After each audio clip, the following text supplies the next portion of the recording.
Hey guys, I wanted to just briefly give my thoughts about something, a development that's really caused me a certain degree of schadenfreude, I suppose. And that is, I remember back in around 2015 or so, when the alt-right started to really kind of gain momentum, and there were people on Twitter who were shit posting and groups like the Daily Shoah, were really out in force and gaining a lot of ground and so forth.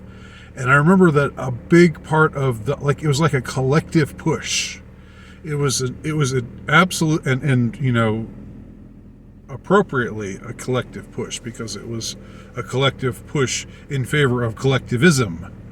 It was all of a sudden libertarians were enemy number one. Libertarians were just stupid boomers.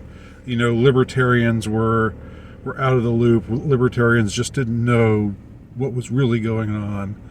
And also to be mocked were constitutionalists. Oh, you think your constitution's gonna save you? Okay, boomer. It was part of that same really obnoxious tone that a lot of the alt-right people were taking on at the time. And I remember at the time I wrote something like an article entitled "In Favor or in Defense of Anti-Statism," published it at Alternative Right, the Alternative Right site. And at that time, I remember Colin Liddell, because he was very interested in staying in the good graces of the movers and shakers, like the Daily Shoah guys and everybody like that. They were doing that thing with the triple parentheses, and where they would make a name echo and all of that. And I kind of thought it was a little obnoxious, but Colin was like, we gotta stay on board with this, because we don't want to signal that we're going against the herd. That wouldn't be good.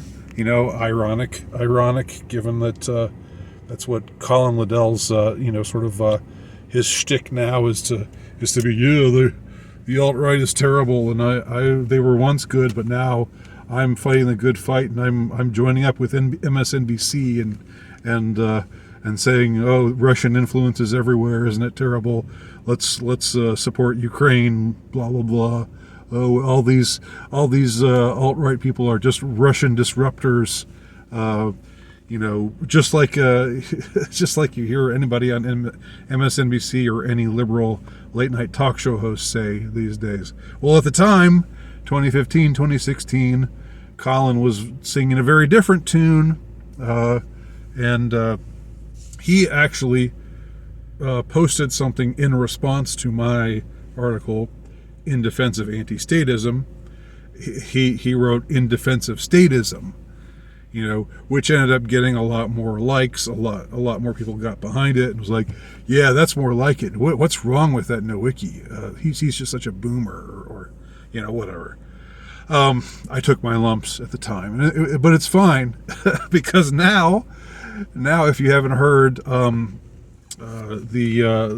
WEF is having their little shindig in Switzerland, and good old Charles Schwab, the Bond villain Charles Schwab, the bald guy talking with a German accent about taking over the world, and how all of us. Everyone who opposes them just needs to stand down and realize that there are true leaders, and we need the Great Reset, and so forth and so on.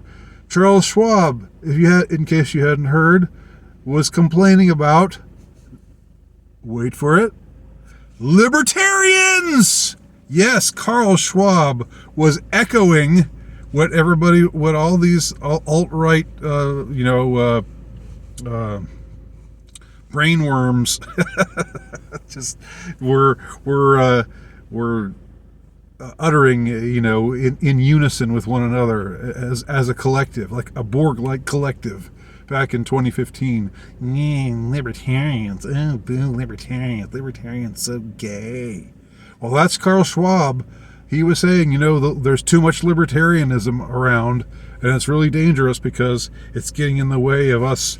We want to be the world government. We want to take over. We want to get people to do things that we think we think they need to do, and there's just this libertarianism is really a problem.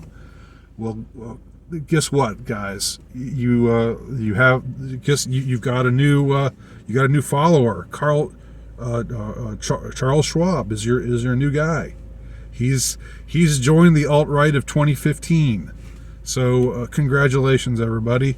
I'm sure you're real proud to know about that. Probably are, actually. Anyway, those are my thoughts. Leave your comments below. Thanks for watching.